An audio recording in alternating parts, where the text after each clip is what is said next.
Hey guys, Right, man. back. Back with our case prep. Right now, I know I kind of touched on it a little bit. I'm going through, and as I'm going through and cleaning primer pockets, I'm looking for things like the case with the dent and the case with the split mouth. I'll put that picture up here again, just so you can see it again for a reminder, a little refresher. I'm going through and I'm cleaning my primer pockets. I have my Lee Primer Pocket Cleaner tool. And I'll just keep it on the large end. And then I'll just go whip through and start cleaning them. I keep my nickel and my brass, or my nickel plated brass and my brass separated. Throw a handful on the bench and just start going to town. I always put them in I keep these little trays are from actual ammo trays from most of them I think are Federal. But I hang on to them because they work really good for this stage. I can put them all in here, and then when I have a full one, I can look at them. I can look at what I'm looking at the rims, I'm looking at the primer pockets, make sure that the flash hole is clear. I'll see if I can find you a really good picture describing the parts of a case of your empty brass, because I probably don't know them all anyway. We've got the base of the case, the primer pocket, the flash hole is inside the primer pocket, got the rim, the body, there's a name for this part here, the case mouth. You're always, when I'm doing my primer pocket cleaning, I'll spin them between my fingers. I can feel any dents in the main case body. I'm looking, as I'm rotating the case, I'm looking at the rim. Before it goes in upside down, I look at the mouth and I drop it in. Once you've done this a few times, you kind of develop your own little system and you just go with it. I'm not real concerned with the case mouth at this point, because when I go to flare the cases, I'm going to look at the case mouth more closely, which would be the stage that I caught that cracked case mouth in. I couldn't feel it, but I saw it. It was depriming and resizing is where I caught the one with the dent, because it was a big enough dent that I saw it. Sometimes if you'll get a little dent right here in the case mouth, and a lot of times that'll come out. But if it looks bad, by all means, cull that case, throw it in with your recycling. I keep a bucket of brass to recycle. Any 22 brass that I bring home goes in there. Any damaged brass that is not salvageable, that goes in there, except for the few, I keep a couple to remind myself that stuff happens and I don't want to be a statistic. I used to have a gun, and maybe I still have it, I have to look. It's an old 22, and it saw a lot of rounds. It just got shot a lot. I shot the heck out of the thing.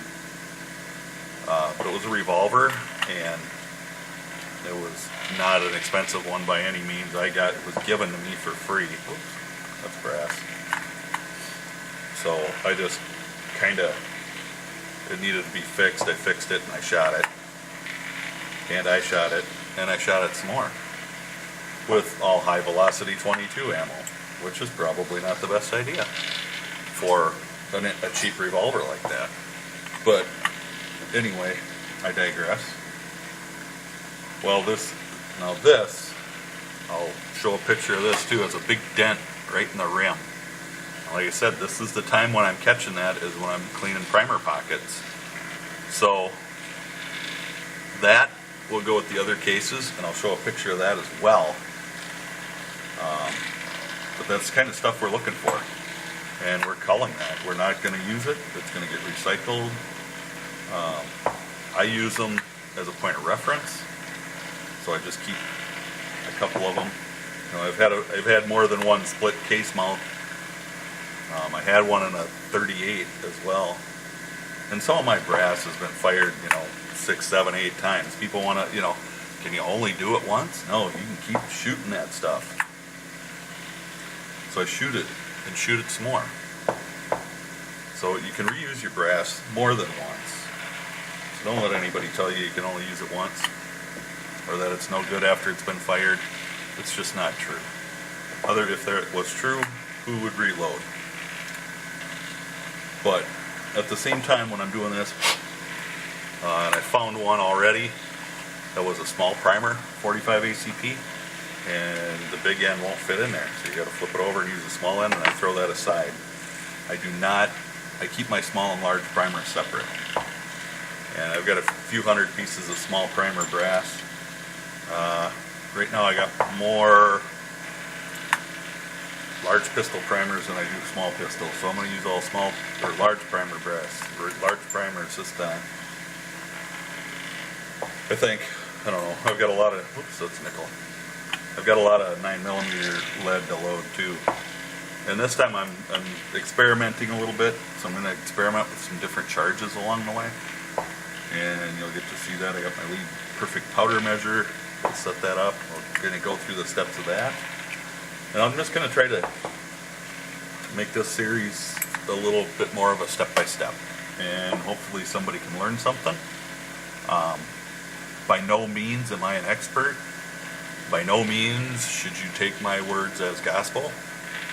I hope anybody that decides to reload is going to get some books, start reading, and read a little more. Richard Lee from the Lee Presses has the ABCs of reloading, and their load manuals are really good. Lyman has some good books, and these are all reloading companies that do this stuff. So there's some really good stuff. I've watched a lot of YouTube videos. I never jump into anything without doing some homework. It's just like buying a gun, man. I don't even buy a gun without doing some homework on it. You know, when I bought my Beretta Neos, I knew what I was buying. I knew what I was buying before I bought it. And that's just the way I am. I'm not going to buy a piece of crap because everybody says it's a piece of crap. Although, I did buy my High Point that way, my first High Point JCP. I bought that because everybody said it was a piece of crap and I just didn't believe it. And by gosh, 2,000 rounds later, still working pretty good. I've had a couple of light primer strikes, but I think that's partly due to the primers. I had some Remington primers, and it was all I could find at the time. I usually use CCI or Federal. The Remingtons aren't igniting properly. So, anyway, I'm going to let this go for the time being. Hopefully it's been some use. There'll be a few different pieces. I'll try to post all the case prep videos right away so that you can watch the case prep, and we'll step on from there. So, that being said, keep in mind reloading is serious business. It can be very dangerous. Be safe, and God bless.